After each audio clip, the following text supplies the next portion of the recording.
Hi everyone. I'm Rohit, along with Manish and Tejus. Uh, we are from Nutanix and working in uh, Acropolis Supervisor India team. So today we are going to talk about virtual machine memory overcommitment with the help of UserfaultFD. So this is the agenda for today's slide. Uh, so first I will be talking about background and current challenges with memory overcommitment, and then Manish will talk about our new design and its workflow that will try to overcome those challenges. And then finally, Tejas will talk about result and future work. So now let's start with the background. So memory overcommitment allows hypervisor to allocate more guest physical memory to virtual machines than the available memory present on the host. So there are two most popular methods through which it is done currently. That is ballooning and hypervisor swap. In ballooning, uh, hypervisor interacts with the guest or driver present, like balloon driver present is as a guest, uh, and it inflates and deflates basically based on memory pressure. Also, in hypervisor swap, guest pages are swapped out to disk, which frees up the memory that hypervisor can use for other VMs. And also, these pages can be swapped back in whenever they are required. Now let's see live migration with memory overcommitment. So in live migration, we transfer the dirty pages of guest from source to destination, iteration by iteration. But in case of memory overcommit VMs, pages can be swapped out to disk. So to transfer these pages, uh, first we need to transfer it to memory, swapped in to memory, and then it will be transferred to the destination. Now let's look at the current challenges associated with memory overcommitment. So, so when live migration touches, live migration touches all the guest memory. It causes page fault on pages. These page faults basically increases data transfer throughput for live migration, and slower data transfer give guest more time to dirty pages, uh, which in turn slows the data transfer, creating a vicious cycle that overall increases the live migration time for memory overcommit VMs. Also, when live migration touches a page, it makes it makes it hot, and to allocate memory for that, we may need to swap out some guest active pages, which may fault soon. This disturbs the working set of guests, causing both guest and live migration performance. Now let's look at the another challenge. So with current native memory overcommitment, there's a lack of control over uh, overall swap process and where to swap out pages. So we need to have a final control over these pages to make that can help with making custom optimization for our hypervisor. For example, like having full control over swapped out pages and its location can help in design uh, optimal swapped theory with multiple swap devices. We can also make swapping process lightweight by removing the bloat that we don't need. Also, we can set swap policies specific to each VM. So if you have control over swapped out pages, we can use multiple swap devices and optimally decide where to swap out pages uh, based on its hotness or coldness.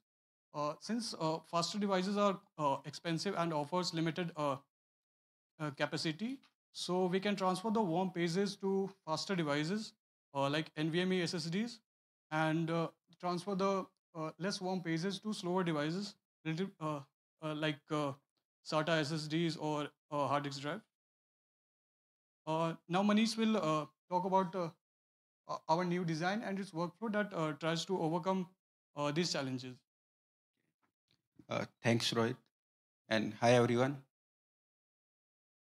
So how do we overcome these challenges? So our idea is to have a UserfaultFD-based user space memory controller, which gives us full control over guest memory address space.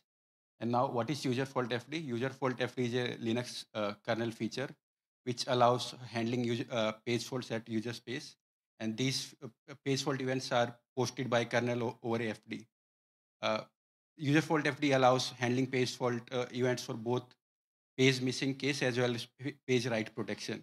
And whenever any process has page fault, it has to wait until that page fault has been resolved by user space.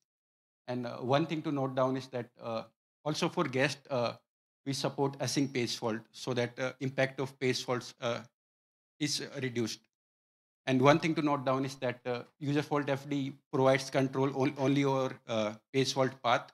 It does not provide any control over native Linux swap out path. So this is summary of a high level summary of our design. First thing we do is that we disable native Linux swapping for the QEMU process. Then there will be an external process, we call it MEM controller, which takes control of full QEMU guest memory address space. Idea behind keeping it externalized that we get full independent control. QEMU will be using shared memory allocated by MEM controller, and both MEM controller and QEMU will be communicating over a Unix socket-based communication channel. And MEM controller takes control of all the address spaces with the help of user fault FD. Once MEM controller has the control, it can basically decide how many pages to swap out, where to swap out, and from where to take page fault from. And one detail is that we haven't yet integrated ballooning in our design, and that is something targeted for future work. This is how initial setup looks like. It is a two-step process. In step one, QEMU will ask MEM controller to create a memory region of given size. QEMU will just tell how much memory it requires. Uh, Physical limits on that, like how much physical limit we want to put on that memory region is something decided by MEM controller dynamically, and it depends on various factors. So MEM controller creates a MEM FD with given memory size and returns it back to QEMU. QEMU then can share this MEM FD with the, if there are vhost backend, vhost user backends, it can share with that also. And they can map this memory range in their address space. Second step will be that we need to register user fault FD for all the address spaces. So first QEMU will be doing it for its own address space, and then it will be asking vhost backend to register user fault FD on its address space. And that support is already there. We use it for post copy live migration. Once user fault FD has been registered over all the address spaces, QEMU makes another call to MEM controller to store all those user fault FDs, and MEM controller basically can start polling over all the FDs uh, and it will be listening for the page fault events. So after this initial setup is done, and QEMU should not touch memory region until both the steps are done. Now let's look at some internals of MEM controller. First one is memory swapper. And before going in detail about swapper, like one detail I wanted to give is that MEM controller will be maintaining a per page map, status map, like that has details like if that page is currently swapped out in memory or unmapped. And now what does a swapper do? Swapper will be basically scanning all the memory regions of a VM. It will be per VM thread, and it will be deciding a swap target for that VM. Swap target is how many pages we want to swap out at a given point of time. And swap target is chosen in such a way that we keep some margin over decided physical limit for that VM to take future page faults. And how physical limit for a VM memory is decided, it depends on multiple factors like what is overall memory pressure on the host and what is current activity level of that VM. For our experiments numbers which we'll be presenting today, like we are using basically using static limits. So once swap target has been decided, we decide which pages to swap out. And as of now, we are doing it randomly. Random may look like very poor strategy, but VM is not a process, normal process. So in cases, uh, both guest because both guest and hypervisor will be doing swapping. So if both use common strategy of LRU, there may be double swapping and making performance even worse. So, but we are not claiming that random is the best strategy. We need a thorough investigation to decide best strategy here. Once we have decided which pages to swap out, that request will be posted to swapper pool, and swapper pool can have multiple page swapper threads.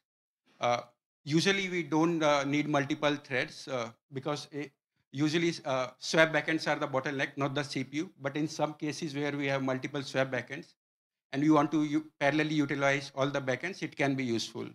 Also, in cases where we have super fast swap backend, it can be useful because we have seen that there are some latencies with user fault FD.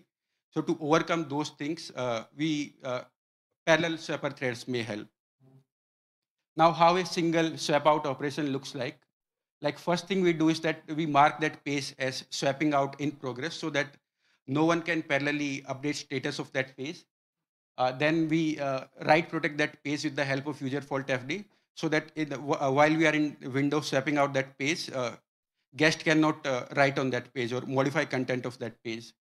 Then we write that page to swap backend and free mapping for that page with the madwise syscall with the madv remove flag.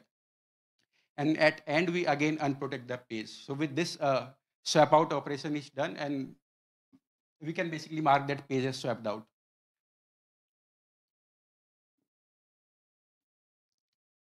Similarly, this is how swapping process looks like. Like there will be again a uh, per per VM swapping page faulter thread, which will be basically listening over all the user fault FD for page fault events.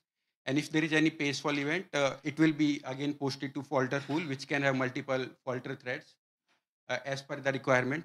And this is how a page fault operation looks like. Like first thing, we wait until that page status has been marked as swapped out or unmapped, because we discussed that a page can be in process to swapping out. So we have to wait until that window is over. Once we see that that page has been swapped out or unmapped, we mark that page as swapping in progress, so that again no one can modify page state parallelly. Uh, Once that is done, we read, if it was a page fault due to write protection, we simply disable write protection. And in case if it was a page fault due to missing page and status of that page is swapped out, we basically read that page from backend and then you use user fault FD copy IACTL to map that page in address space of guest. And then at end, we update a status of that page to map. We do some kind of prefetching also, like we do all the operations of page fault and swap out in group of multiple pages. That gives us two advantages, that we can basically avoid unnecessary page faults on nearby pages, and another advantage is that it reduces number of user faulty FD calls and read and writes from swap backend. So on average, for a single page, we get lower latencies overall. Now we have discussed about our new design in detail. This design gives us full control over uh, page swap out and page fault decision. So basically, it gives us complete view of swap state of that VM. So with this advantage, like we already discussed, live migration with native overcommitted memory overcommit has some issues like slower migration, and because we have to bring in pages which are currently swapped out, so it makes live migration slow, and also it impacts guest working set estimation, making even both guest performance as well as live migration performance worse. So because we have a view of swap state, we can basically skip live migrating those pages which are currently swapped out, and we can directly map those pages on destination side if it is a shared remote storage. Uh, but even if we skip transferring pages or avoid pages on source side, there may be page faults on destination side, because swapping on both source and destination side works independently. So we have few strategies to avoid that also. Like first thing we can do is that data received on destination side during live migration is always the latest data. So instead of reading a swapped out page from backend, we can just map it with the 0 page. Another thing we can do is that we can try to keep swap state of both source and destination in sync uh, by frequently sending some hints, so that chances are very low that a page is mapped on source but not on destination side. This second strategy is best effort only because we may have different VM physical size limits on source and destination. So with these two approaches, we can try to minimize page faults on both source and destination side, making live migration much faster. So this is how live migration workflow looks like. First thing, what source QEMU will be doing, it will be asking source MEM controller for details about page status map. MEM controller will be sharing a page status map with QEMU with help of MEMFD. So now QEMU will have runtime status of all the pages, like which page is swapped out, which page is not currently swapped out. Based on this detail, while transferring any page, QEMU can check if that page is currently swapped out or not. If it is swapped out, we skip that page. There may be some races like if some page is swapped in, but QEMU may think it is swapped out, but that can be compensated by QEMU's dirty memory tracking in next iteration. And in final stage, we send all the details about skipped pages and source swap target to destination QEMU, and destination QEMU feeds this information to destination MEM controller. And now if there is any page fault on destination side, and if that page was skipped during live migration, we take that page from source swap target. Otherwise, we take it from destination swap target. And also there will be another background thread running, which will be syncing all the skipped pages from source swap target to destination swap target. And once all the pages has been synced, we can basically discard source swap target. So with this live migration workflow, this is complete view of live migration workflow. Now Tejus will be talking about some numbers we have obtained with different experiments. Thank you. So coming on to the results of some experiments which we have done, these experiments range from various experiments across running workloads on VMs with different types of swap backends, also real-world workloads, and a live migration scenario as well. So the first graph which you see here right now is a throughput comparison for a synthetic workload which we're running on the VM. The VM's swap backend is a slower SATA SSD. The VM's configured here with 12 GB of memory, and the workload which is running inside of the VM is a synthetic in-house workload which aggressively dirties and allocates memory. And its working set size is like roughly around 10 GBs, which is enough to ensure swapping inside the VM. On the y-axis, you see the throughput for the average throughput for the workload in megabytes per second, and on x-axis, you see the swap ratio. So by swap ratio, I mean the ratio of the memory of the VM, which is swapped out to the disk upon the total memory of the VM. So essentially, if it's a higher swap ratio, you will see more level of swapping activity inside the VM. So across all swap ratios, we can see that from going to the native Linux memory overcommitment to our UserfaultFD-based approach, we are able to see 2 to 3 times improvement in terms of the average throughput for the workload. This can be primarily attributed to the reason that in the native Linux swap subsystem, we've seen that even if you set the page cluster value to a higher value, let's say 16, it issues 16 individual rewrite requests. Whereas in our scenario, we do rewrite requests in large IO block sizes. So this helps us immensely, especially in this case where the memory access pattern of the workload is much more sequential in nature. Coming on to scenarios where the swap backend for the VM is our faster devices, for example, compared to the previous one. So what we have seen in our experiments is that even though we get good results for slower swap backends like SATA SSDs, the overheads of using UserfaultFD become much more significant when moving over to faster swap devices. For example, in NVMe, you can see that we are only able to see a 20% gain as compared to 2 to 3 times before. And when going from a RAM disk-based swap backend, we see around like an 8% regression. Yeah. So That was all about synthetic workloads. Now coming on to some real-world workloads, the first one which we tried was the Redis in-memory database. So the VM here is a 5 GB VM, and the database is configured so that its working set size is around 2.5 GB, which would ensure swapping inside the VM as well. And after the database has been loaded into the memory, we do a bunch of operations in it, 50% of them being read operations and 50% of them being update operations. And then we observe the average operations per second for that workload. And we can see that from going to the native Linux subsystem to the memory controller approach, we are able to see a roughly around 20% gain in terms of average ops per second. Another real workload which we tried out was kernel compile. Kernel compile turns out to be a bit different. So kernel compile has a really low working set size, so we had to configure the VM in such a way as well. So it's a really tiny VM and squeezed to a really small limit. And in the end, we ended up seeing roughly a regression of 8 to 10% when going from native Linux subsystem to memory controller. So the conclusion here is that, as we've seen before, that even though our approach works really well for workloads which are more sequential in nature, even for non-sequential workloads like kernel compile and especially Redis, we are not that worse. Coming on to the live migration performance. So the VM here is a 12 GB VM, and we are trying to live migrate from one host to another host. And the workload is the same as mentioned before. It's a synthetic one with a working set size of 10 GB.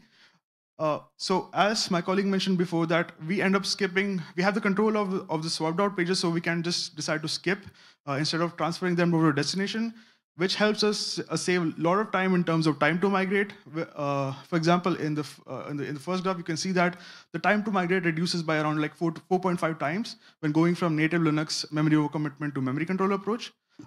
We can see similar gains in terms of data transfer during the migration as well, but the magnitude is not that much because the swap ratio is 0.5, which would essentially mean that roughly 6 GB of your VM's memory is mapped into the memory, mapped, and you essentially have to send it over to the destination anyways in both cases. So to conclude, we've seen that a lightweight-based UserfaultFD-based memory controller approach works really well and gives us a significant performance improvement in the memory overcommitment VM's runtime performance. We've seen that our approach is performing well for slower swap backends, but it kind of bottlenecks for super fast swap backends like NVMe and RAM disk. We still need more exploration for how to evade these bottlenecks, right? Also, since we have control over the whole swapped out pages, we can just avoid page thrashing inside the VM during live migration and also enable faster live migrations. So coming on to the bits of what we have still need to do, right? So as I discussed before, our solution doesn't scale well with super fast swap devices. And one thing which we've seen is that the cost of calling UserfaultFD operations increases with the number of shared memory address spaces. One way which we can go around this is by having parallel faulter or swapper threads, which can reduce the average cost for each of this call. Another way which we can go around this is having a larger swap granularity, which can also reduce the average overheads. Another thing which we have seen is that there is a large latency involved in context switches. So the user space has to do syscalls whenever it has to read a page or handle a page fault, right? So, and syscalls are eventually costly. So we need to investigate on some new approaches on how to handle and acknowledge these events. One of the ways which we can do is probably having like a shared memory IO ring between the kernel and the user space so that both can communicate for the events. We can also try to avoid an extra memory copy whenever we call the UFFD copy ioctl. And lastly, we saw that there is a very high latency involved in whenever we do the madv remove call. And since this call essentially locks the memory address space of the VM, even having parallel faulter or swapper threads doesn't help you. So we need more efforts to make it faster or evade this, right? Yeah. And lastly, as my colleague mentioned before, our design doesn't account for memory ballooning inside the VM. Currently, ballooning is managed by QEMU, and whenever a ballooning event happens, QEMU does the following. So on an inflate, it will call a matv remove, and on a deflate, it will call a matv will need. Since our design works on the fact that no other process or service can touch can modify the memory address space of the VM, we would need to handle these events in some way. So one of the ways which you can do this is probably by telling QEMU to process the Vertio balloon rings to send all of those ballooning events directly to the mem controller service, which we have done, or it can directly share the Vertio balloon rings to the mem controller service so that they can process the events directly instead of going through QEMU. So thank you. That's it from us. And if you guys have any questions, comments, suggestions, please go ahead. Yeah.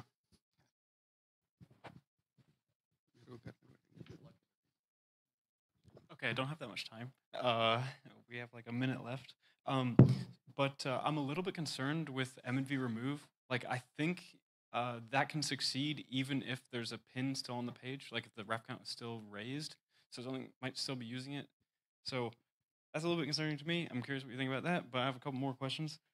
Do you do working set estimation for user space, like for the user? Currently, we are not doing that, but okay. We have planned to do that. Yeah. Okay. I would suggest maybe doing it with UserfaultFD minor faults, so you can unmap it from the page tables and then leave the page in the page cache, and then you can map it again.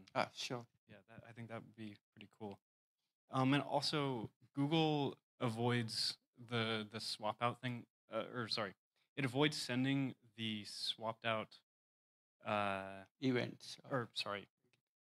We use a special syscall. It's not upstream. It really should be, where we query the swap state of the file before starting the live migration, then reapply it on the target. I'm not sure if that would help you guys in this case. Okay. But we investigated similar approaches like internally, but that was making things more complex. And okay. I think this is less complex than the UserfaultFD thing, but whatever.